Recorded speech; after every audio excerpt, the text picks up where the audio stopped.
Siguiendo pues la formación del diplomado de Mariología, el aspecto dogmático, ¿verdad? Los dogmas, en este momento, en la página 133 del libro, podemos encontrar el dogma sobre la virginidad perpetua de María.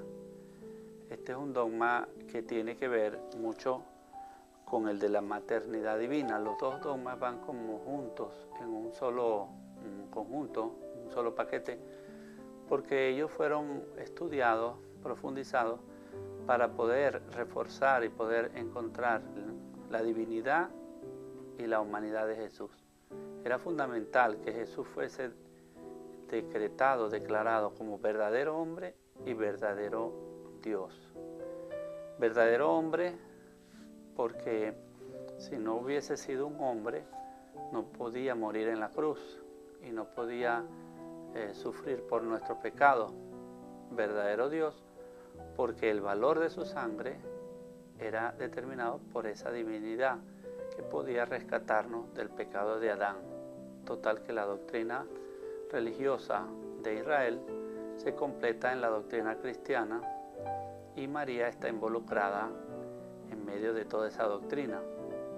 Por eso se estudiaron la virginidad y la maternidad divina de María y fueron ya desde el comienzo presentados como una realidad de la Virgen María. En la Biblia vemos cómo Mateo recuerda claramente la profecía de Isaías 7:14 que demuestra que en ese ambiente de los evangelios de las primeras comunidades cristianas, del ambiente de Cristo, había ese tipo de profecías en la creencia de todos, pues de la comunidad, del pueblo, de los religiosos.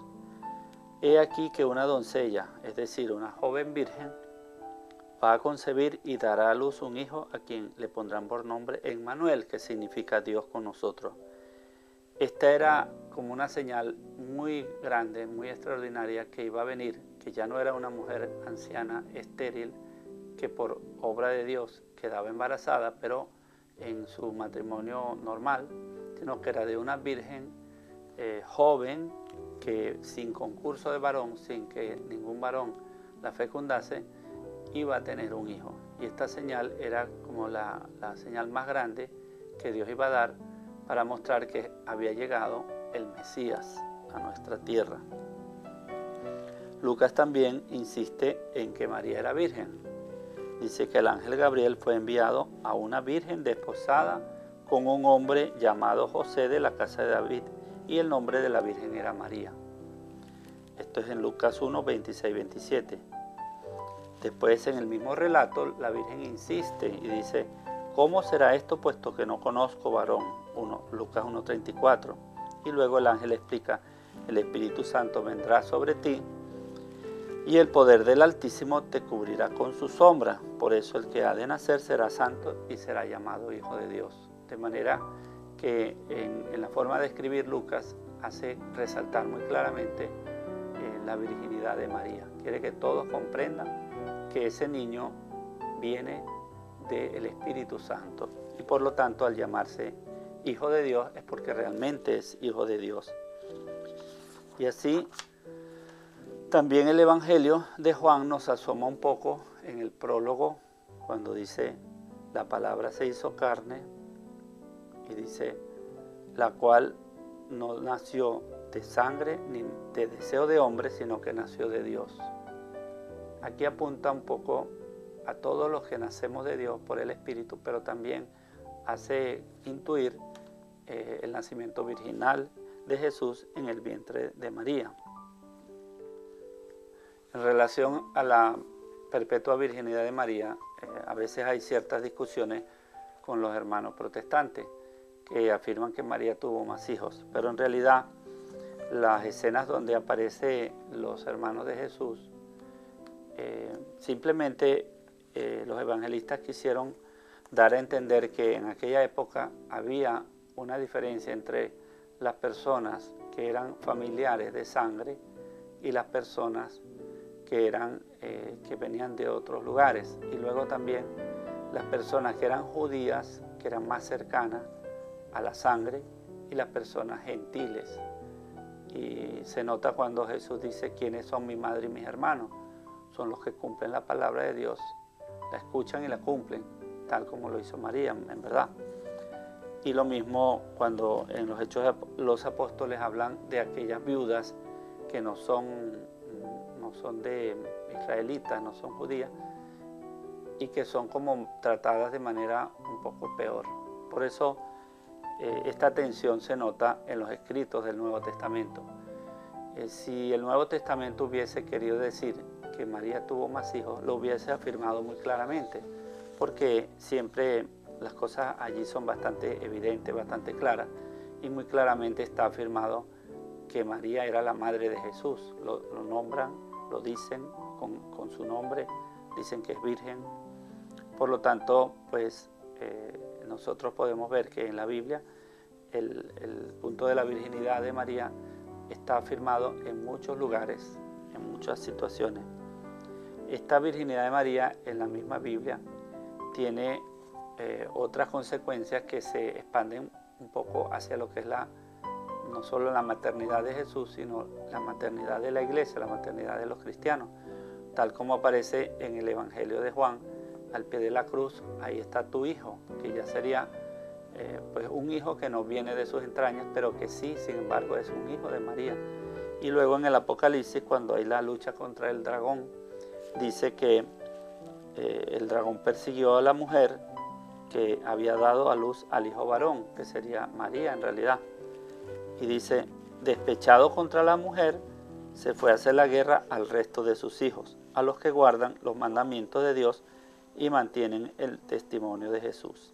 Es decir, el Apocalipsis 12:17, que María se considera como la madre de muchos otros hijos espirituales, que son los seguidores de Jesús, los que guardan el testimonio del Cordero, los que guardan los mandamientos, los que guardan el amor a Jesús, la fe en Dios y la fe en Cristo.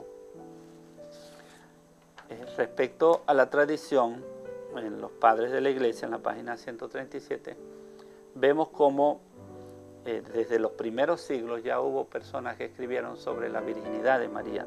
San Ignacio de Antioquía, muerto en el año 110, lo cual representa realmente una cercanía con los apóstoles, utiliza la fórmula paulina de manera más precisa, diciendo: nacido verdaderamente de una virgen, como Gálatas, nacido de mujer.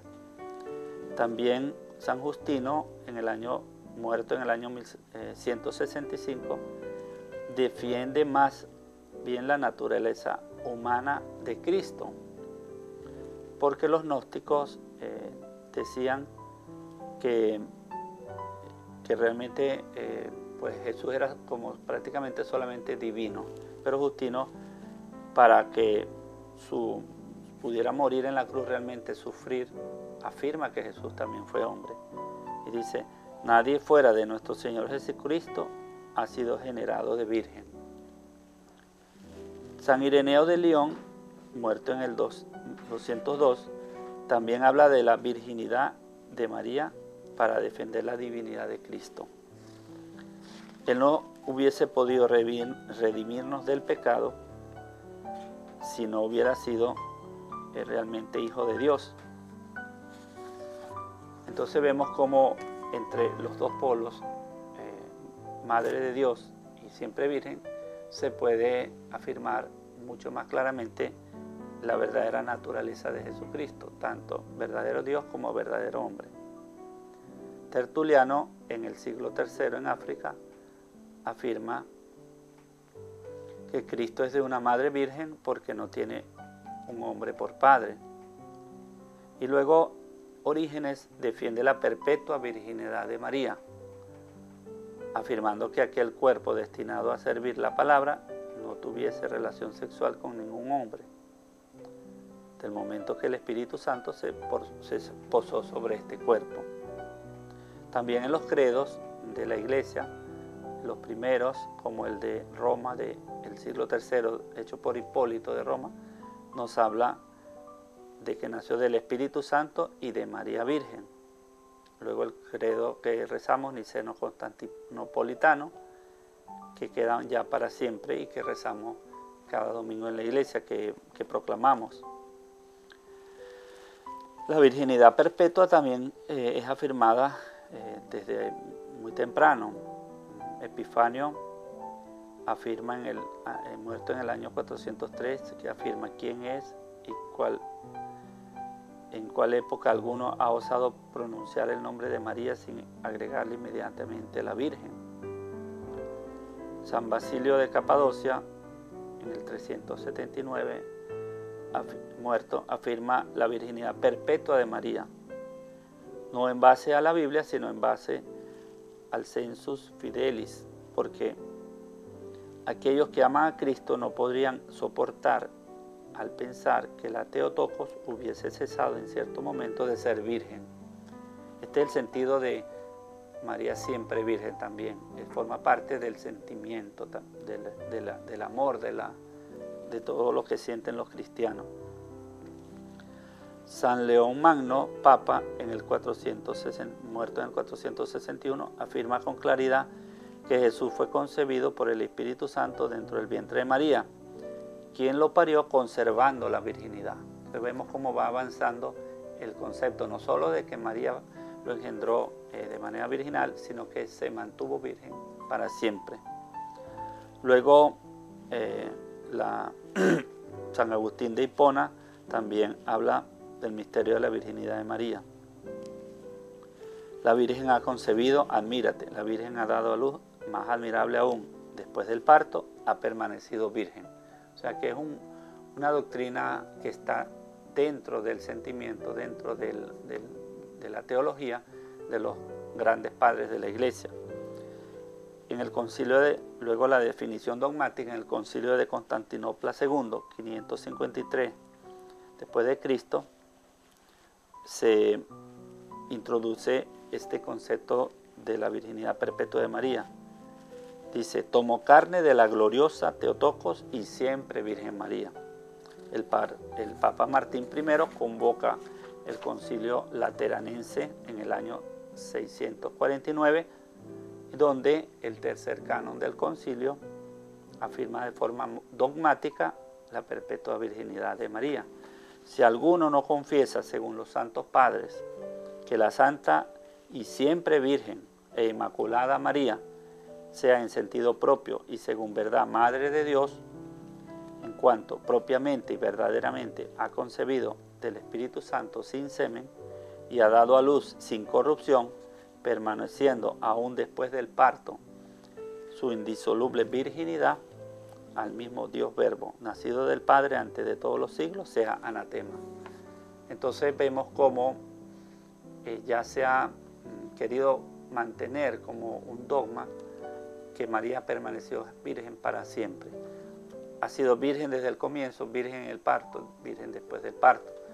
Esto, por eso une la maternidad divina y la virginidad de María. Es una relación que no se puede separar una de la otra y que nos lleva a la plena, acercamiento a lo que es la verdadera naturaleza divina y humana de Jesús. Y luego este concilio, que el Papa Martín I envió cartas a toda la iglesia, porque todavía la iglesia era una sola, no estaba dividida, y para que todos en todas las diócesis aceptaran las consecuencias de este concilio. Entonces, además de esta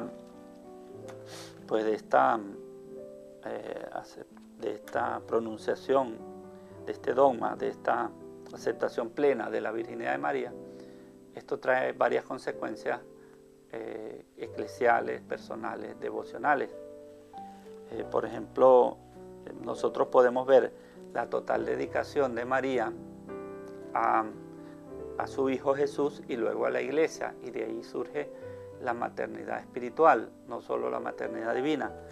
El hecho de ser virgen, María está dedicada a Jesús, está dedicada a la Iglesia, no tiene otra cosa que hacer, y por eso todos en la Iglesia pues la consideramos nuestra madre, porque no es un invento piadoso, es una realidad espiritual que luego se traduce en amor, en devoción, en culto, en liturgia. También el hecho de que María se mantiene virgen, la incorrupción, el hecho de su futura pues asunción a los cielos, es lo que también nos mueve a nosotros a buscar esa pureza que está relacionada también con la Inmaculada de alguna manera, porque todos los dogmas, en verdad, son realidades que no se pueden separar unas de las otras, sino que se pueden como entender, estudiar un poco aparte para entenderlas mejor.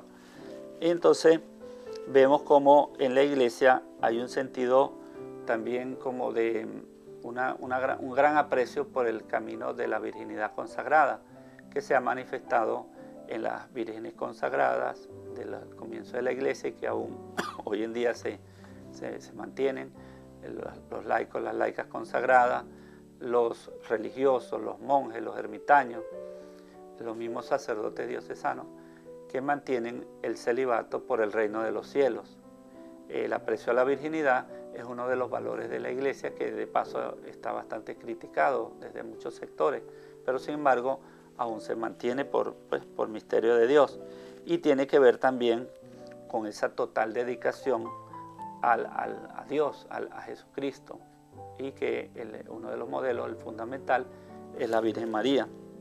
También un poco vemos esa preparación de la Iglesia completa como tal, como aparece en el Apocalipsis, la novia preparada, vestida, acomodada, arreglada, que con el Espíritu llaman al esposo, que sería Jesús, dice: ven Señor Jesús, Maranatá. Este sentido de la virginidad, de la pureza, de guardar todo para Cristo, es una de las más profundas fuerzas eclesiales, porque el amor al final se transmite en la dedicación plena al amado y no a varios amados. Entonces, la virginidad no solamente es un concepto o un dogma o una teología aplicada a María, sino que al final se va regando hacia toda la Iglesia, tiene consecuencias eclesiales y tiene consecuencias prácticas en la vida de cada cristiano, y también en la manera como nosotros percibimos a María, la amamos y desarrollamos la devoción mariana, la liturgia y todas las actividades que realizamos respecto de ella en la Iglesia.